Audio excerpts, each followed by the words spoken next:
Thank you for tuning into the live stream or watching this video. Zikomo kwambiri chifukwa cha kuonera kwanu komanso ngakhale kukhala ndi chidwi kuti mukathe kumvera pakulalikira kwa Mulungu. Our first verse is Titus chapter 1 and verse 2, which says, "In hope of eternal life, which God, who cannot lie, promised before time began."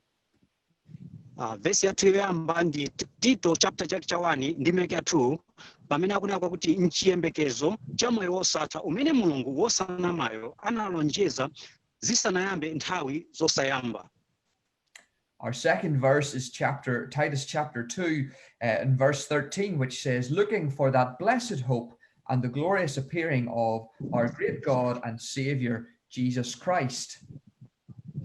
Ndi verse yathu yachiwiri ndi Tito chapter chake cha 2 ndime ya 13 pamene akunena kuti akulindiriye chiyembekezo chodala ndi maonekedwe a ulemerero wa Mulungu wamkulu ndi mpulumutsi wathu Yesu Khristu.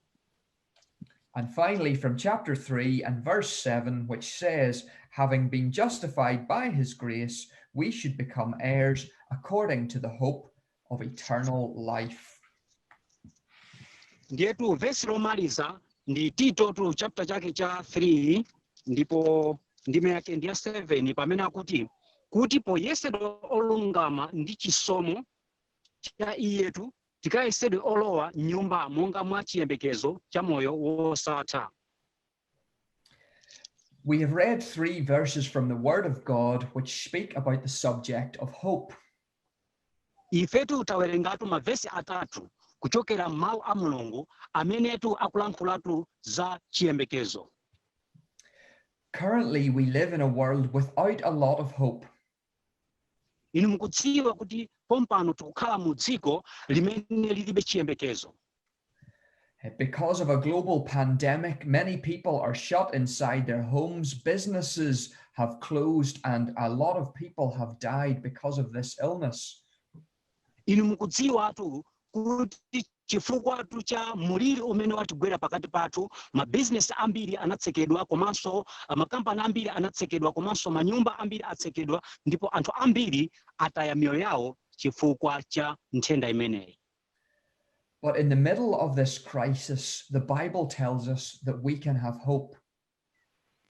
Komatu katikati mwa chipwirikiti chimenechi kapena mavuto amenewa, Baibulo likutilonjeza kuti ife tikhoza kukhala nacho chiyembekezo. I would like to start by asking you, what do you hope for in your life? What are your dreams and aspirations?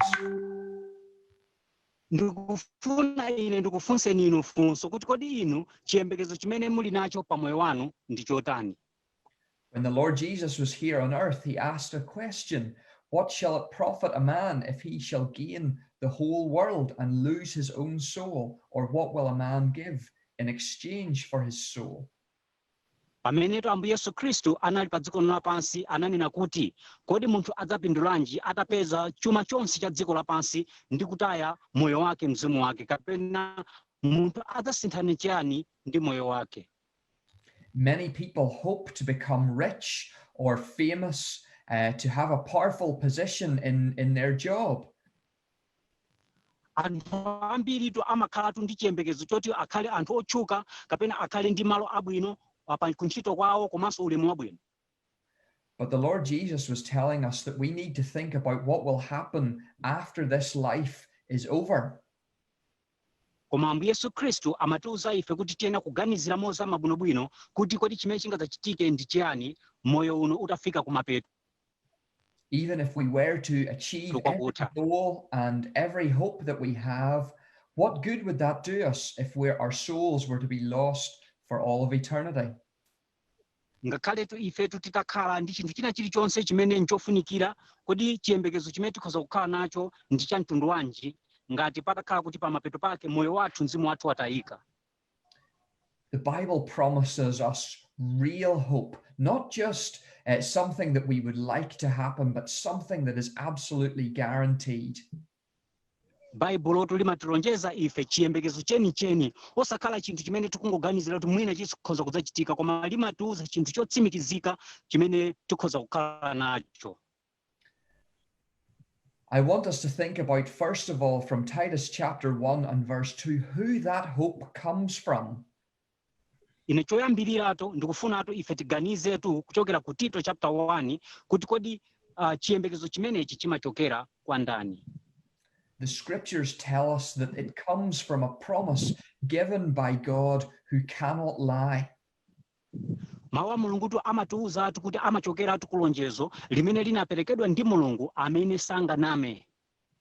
So this promise does not come from me or from my friends or from any religious organization. It comes from God himself. Ndiyetu lonjezano limeneli silimachokera kwa ine kapena azinzanga onse kapena gulu lina lililonse la chipembedzo, koma limene limachokera kwa Mulungu mwini wake. And the scriptures tell us that God cannot lie. It isn't just that he doesn't lie, but it is impossible for God to tell a lie. Ndiye mawu a Mulungu amatiuza ife momveka bwino kunati Mulungutu sanganame si munthu, ndipo ndizosatheka kuti iye aname. So we know that whenever God promises us hope, and that hope is eternal life, he will keep that promise. It can be relied on. Ndiye ife tikudziwa kuti pamene Mulungu akuti lonjeza ife za chiyembekezo, ndipo chiyembekezo chimenecho ndi moyo wosatha, ife tikhonzatu kumudalira pa lonjezano limeneli. So we've thought about who the hope comes from. I want to think now about what this hope is. Ndiye tutaganiza kuna kuti kodi amene amabweretsa chiyembekezo chimenecho ndi ndani, ndipo tsopano pano ndikufuna tilingalire kuti kodi chiyembekezo chimenecho ndi chiyani. We read from Titus chapter 2 and verse 13 that it's a blessed hope and a glorious appearing of the great God and our Savior, Jesus Christ.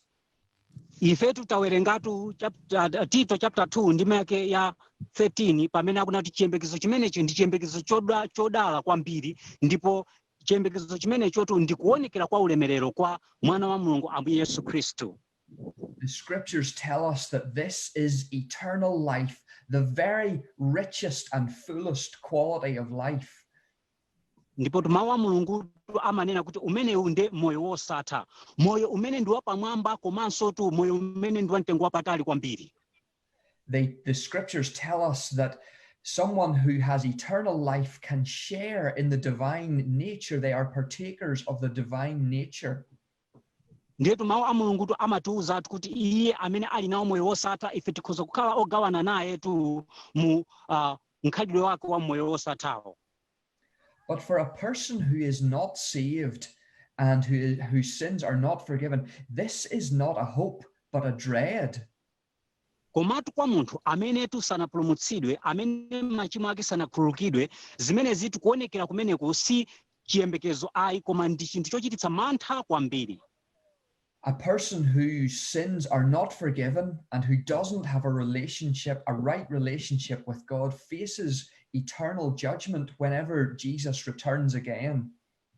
Munthutu amene machimo ake sanakhululukidwe, amene sanapulumutsidwe, munthu amene yutu alibe chiyembekezo, ndipo iye chimene akuyang'anizana nacho ndunji kwa ndunji, maso ndi maso, ndi chiweruzo cha Mulungu pamene Yesu Kristu akubweranso.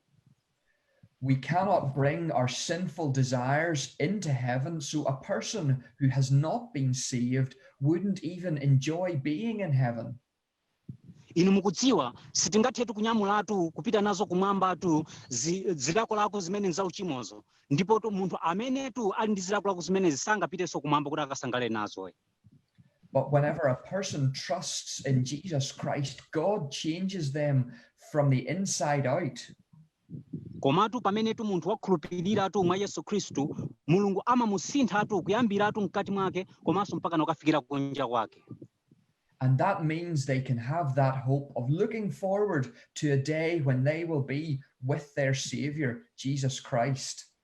Ndetu zikufuna kutanthauza kuti tsopano munthu amene akhonza kukhala ndi chiyembekezo, ndipo chiyembekezo chimene chochotu ndikuyang'ana kubweratu kwa mpulumutsi wake ambuye Yesu Kristu.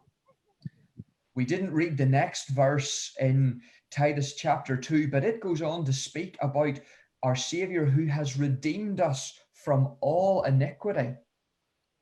mukudziwa inu sitinawerengetu vesi lotsatira pa Tito chapter 2 po koma akunena kwakuti mpulumutsitu watipulumutsa ifetu kuchokera kuzonyasa ndi zoyipa zonse. When the Lord Jesus died on the cross, he was paying the price that so that sins could be forgiven. For those who trust in him, they can be redeemed, they can be set free and forgiven from their sins. Pamene Ambuye Yesu Khristu anafa pamtanda, iyetu amalipira ngongoletu kuti uchimo ukhonza kukhululukidwa ndi kuti onse amene akhulupirira iye uchimo wawo ukhululukidwe. So that brings us to our third verse and our third question. How do I get to enjoy this hope? Ndiyetu izitu zikutitengera ifetu kubweratu ku funsotu lachitatu kuti kodi ine ndikhonza kuyamba bwanji kusangalala ndi chiyembekezo chodala chimenechi.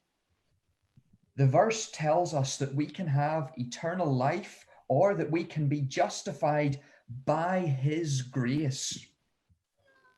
Vesi limene litu likutiuza ife kuti ife tikhonza kukhala nawo moyo wosatha kapena kuti tikhonza kulungamitsidwa patu mwa chikhulupiriro.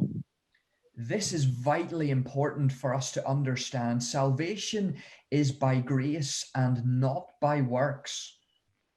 Ichitu ndi chinthu chofunikira kwambiri chimene ife tonse tiyenera kuchimvetsetsa kuti chikhulupiriro chipulumutso si cha ntchito ayi. Many people think that if they go to church or they're respected by their neighbors or they read the Bible, that will get them into heaven. Anthu ambirimbiri amaganiza kuti ngati adzipitapita ku chalichi kapena ngati adzilandira ulemu kuchokera kwa maneba awo kapenanso kuchita zinthu zabwino ndiye kuti anthu amenewo akudzigulira malo kumwamba. And while those things are good things, the Bible tells us that they will not and they cannot get us into heaven. Komabe ngakhale zinthu zimenezo zili zabwino kwambiri, koma zinthu zimenezo Baibulo limafotokoza kuti sizingakwanitse kutitengera ife kumwamba ayi. The only way for us to be saved and to receive eternal life is through grace. Njiratu imodzi yokhayo ndipo imodzi yokha basi imene ifetu tikhoza kulungamitsidwa pamaso pa Mulungutu ndi kudzeratu mwa chikhulupiriro. This means that we have to recognize that we are incapable of saving ourselves, that we need to be saved, and that only the Lord Jesus Christ can do that for us. Izi zikufuna kutanthauza kuti ifetu tiyeneratu kuvomereza kuti tilibe kuthekera kapena mphamvu za kuzipulumutsa tokha, koma tiyenera kukhulupirira pa Yesu Khristu yekhayo ndi amene angatipulumutse. And so as I finish what I have to say, I just want to make an appeal to you. Ndiyetu pamene inetu ndikumaliza zimene ndimafuna kuti ndinene, ndikufuna ndingokudandaulirani inu mu tsiku la lero. Would you like to have hope in the middle of a difficult world? Kodi inu mukufuna mukanakhala ndi chiyembekezo mu dziko lovuta ngati ili? Would you like to have your sins forgiven and have a place in heaven guaranteed? Kodi inu mukufuna machimo anu atakhululukidwa ndi kuti mukhale ndi otsimikizika mtima kuti olo mutafa lero mukupita kumwamba?